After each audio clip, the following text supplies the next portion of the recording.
3, 2, 1. Here we go!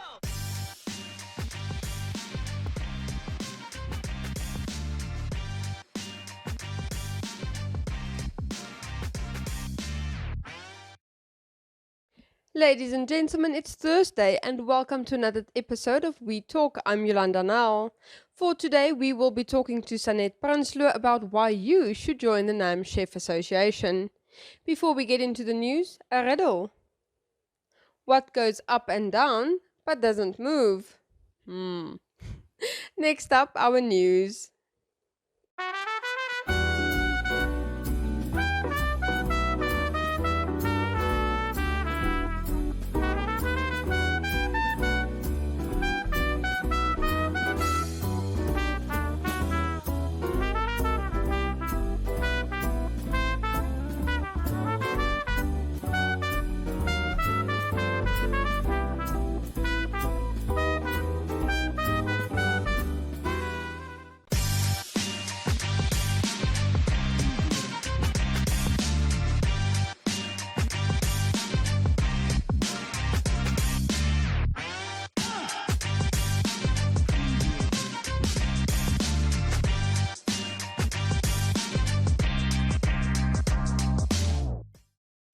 And now heading over to the Vending Express website for some news. 4 years after declaring an outbreak of hepatitis E in Namibia's informal settlements, the health ministry has announced the end of the outbreak, which claimed a total of 66 lives and infected more than 8,000 people. On Wednesday, the health minister said it is his pleasure to inform the nation and to declare that hepatitis E in Namibia has ended. Hope that the outbreak was nearing an end arose last year, during which 0 lives were claimed, compared to 4 deaths in 2020 and 23 fatalities in 2019. The last fatality was reported in September 2020. The disease was first detected in late 2017, and on the 19th of November, the disease claimed its first life, that of a 26-year-old woman who died 4 days after giving birth. Of the 66 deaths, 27 were maternal deaths of women who were pregnant and who died shortly after delivering their newborns. The outbreak affected poverty-stricken Namibians living in informal settlements where access to clean water and toilet is scarce. After the outbreak was declared, new infections rose sharply. The 7th African School Lunch Day was celebrated at Awas Primary School in Katatura earlier this week. It was a historic day as the entire continent of Africa takes a moment to celebrate this day, together under the theme Nutrition and Human Capital Development in Africa through increased investment in indigenous food school feeding. In 2019, the Minister of Education, Arts and Culture implemented the Namibia School Feeding Policy Framework and Associated Action Plan. One of the goals is to improve access to various nutritious food in schools, increase school retention, and improve learning outcomes by making various nutritious foods available to students in a timely manner. To this end, the Minister of Education began implementing the homegrown school feeding program last year. This also gives rural communities the opportunity to participate in the food value chain, generate income, and in turn promote diet diversification and healthy eating habits for children and their families. The Mars helicopter Ingenuity recently completed its first year as well as its 20th flight on Mars, thus quadrupling all expectations. Ingenuity passed its initial mission with flying colors, and the decision was made that it may continue being used. Since then, the helicopter has been used as a scout for the Perseverance spacecraft, all while shifting boundaries when it comes to the possibilities of flights on Mars. On the 25th of February, the helicopter completed its 20th flight, something that the team from NASA's Jet Propulsion Laboratory never thought would be feasible. Flight 20 was a success. During the 132nd flight, the Ingenuity covered 391 meters at a speed of 4.4 meters per second, which brings it closer to Perseverance landing space. Ingenuity, which weighs about 1.8 kilometers, landed on the surface of the Jezero crater with Perseverance on the 18th of February. The helicopter, which is solar powered, helps perseverance with its mission by taking aerial photos, which means the craft's handlers can choose the safest and most efficient route to its destination. The Old Wheelers Club of Namibia recently invited seniors from various old age homes for a ride through Windhoek along with coffee and tea and cake at their clubhouse in the capital. This is an annual event, but due to COVID-19, it could not take place for the last 2 years. According to club member Eric Dettinger, to ensure the health of their guests, all the drivers and assistants underwent a COVID-19 test that was made possible by the friendly support of Langerhand Pharmacy. 26 old wheelers took the time to pick up the 55 seniors at their various homes and then drove from the Christuskirche via Sam Nujoma Drive and the Western Bypass to the Old Wheelers Club. At the clubhouse, the members had decorated the hall beautifully and served homemade cake and coffee. The coffee machines and coffee were made available by Koblik and Frank.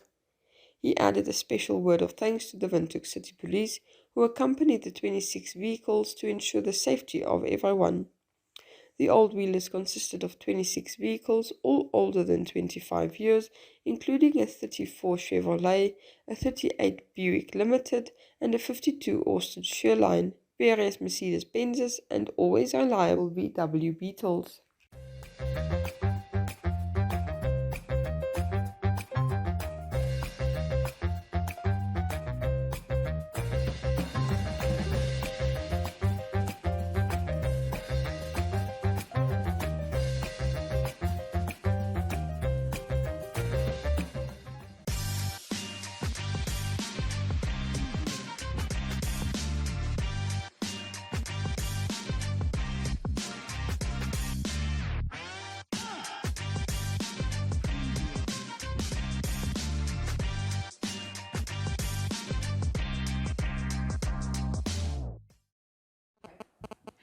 Welcome back, ladies and gentlemen. This morning we're in Sanet's house, and I always love visiting here because it always smells of fresh cookies. But today we are talking about the Chef Association. Thank you so much for making the time.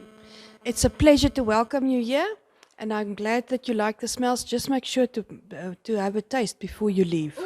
I'm always up for a taste.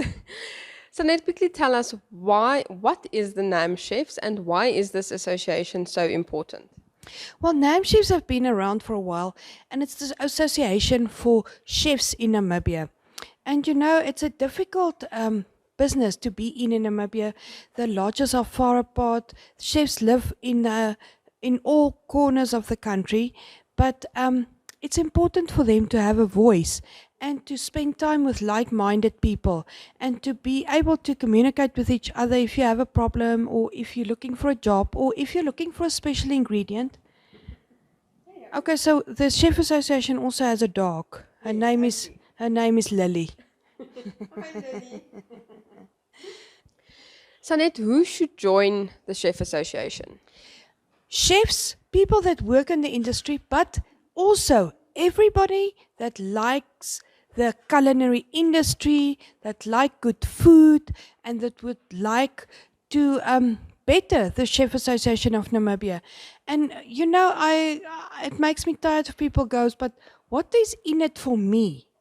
Let's rather change that around and say, what can I do for the Chef Association to make them stronger and better and bigger? You know, we do all sorts of amazing things. We have competitions where people can show what they can do, and they can test themselves against other chefs.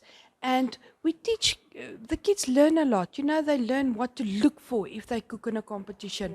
What a plate should look like. What judges, international judges, expect from a competition plate. But it's not just the competitions. It's just being able to communicate with like-minded people. I want to read this to you. It's they asked this very same question to the members of the South African Chef Association. James Khoza is the president of the South African Chef Association, and this was his answer.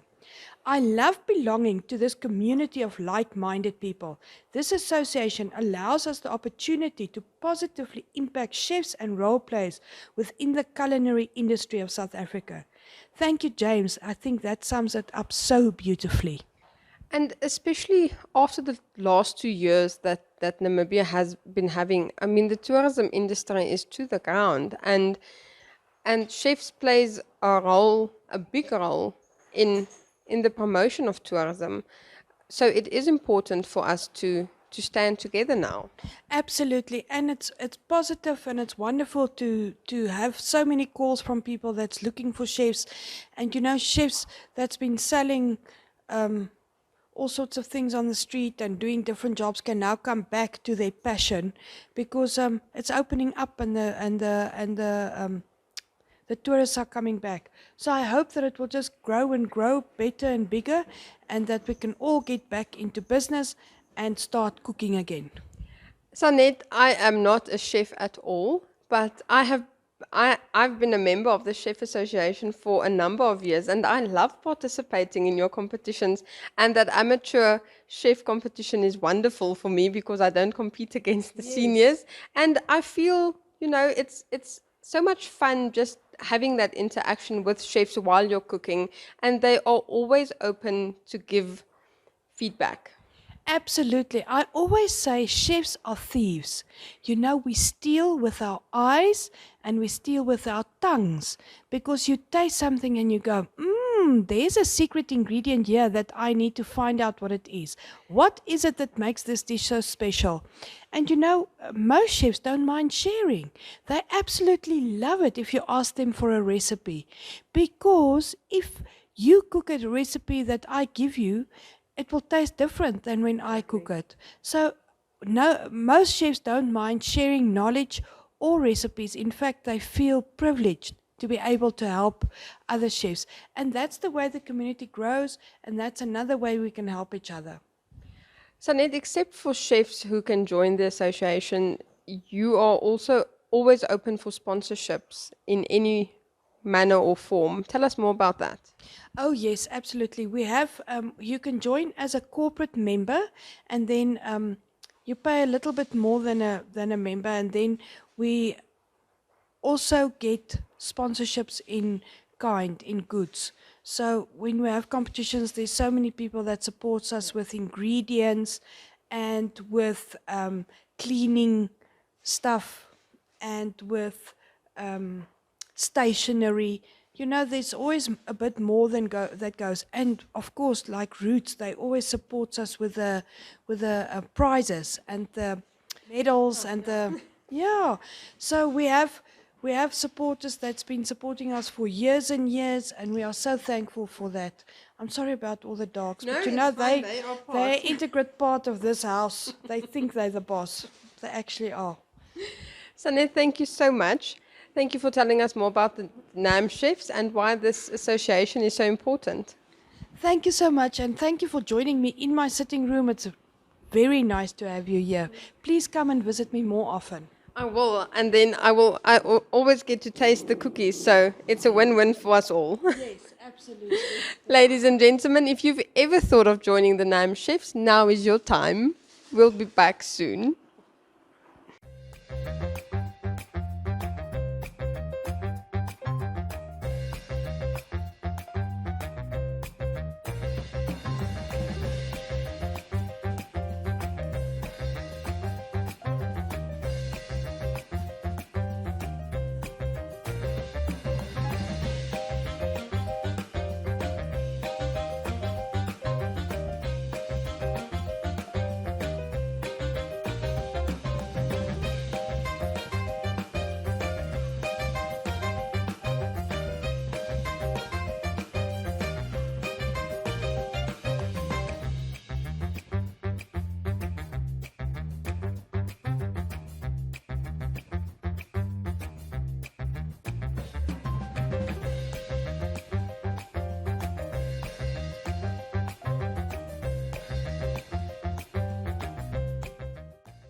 For today's recommendation, I am looking into the beauty industry and it is locally made, so win-win for us all.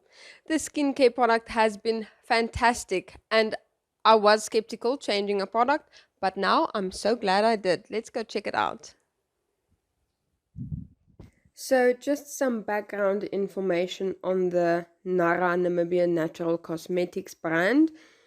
The Topnar people of Namibia seasonally move into the dunes on their donkey carts to harvest the rare fruit, and this age-old tradition of hand-picking and preparing the fruit is kept alive as a valuable heritage passed from generation to generation. Yearly harvest negotiations have been between harvester groups and Desert Hills on sustainable harvest practices, quality of seeds, and setting of fixed prices. So the company Desert Hills is based 20 kilometers outside of Swakopmund. Stephanie and Volker Hummer produce the unique rare Nara oil, and the Nara seeds are cold pressed into a spiral expeller press without the use of chemicals or additives. So it's great to put on your skin. Desert Hills adheres to the good manufacturing practices and use sun and wind power for the oil pressing procedures. The Nara oil is deep in omega-6 and will help maintain a healthy skin by leaving it moisturized, soft and radiant, and I can definitely agree with that. I thought it would be too oily, but look at me here after a couple of minutes and it's really, the shine is controlled, and I love how it feels on my skin.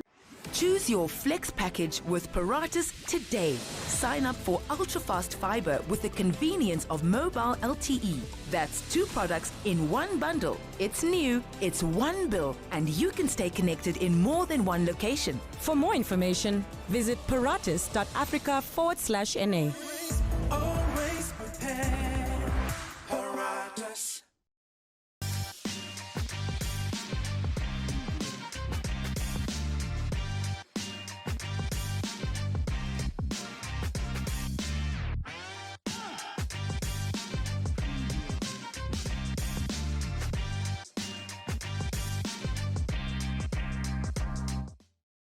For today's life hack, if you want to get more juice out of your lemon or lime, cut it in half and stab it with a fork, all the while twisting, and more juices will flow out.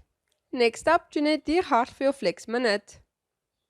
Ladies and gentlemen, Yeah, welcome to another exciting edition.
Hi everyone and welcome back to Flex. I'm Sanet Prinsloo, your presenter for Flex, and these are our Flex Minutes where I show you quick ways to do things and hopefully it will stick and you will start doing them. So I'll show you some bodyweight movements to work out on your upper body. Okay, upper body is your shoulders, biceps, triceps. It can also be your abs. It's okay, but mostly your abs is a part of your lower body and not your upper body. So push-ups, incline push-ups, let's do them, going down and up. Okay, so if you're bored by normal push-ups, you can start doing incline push-ups.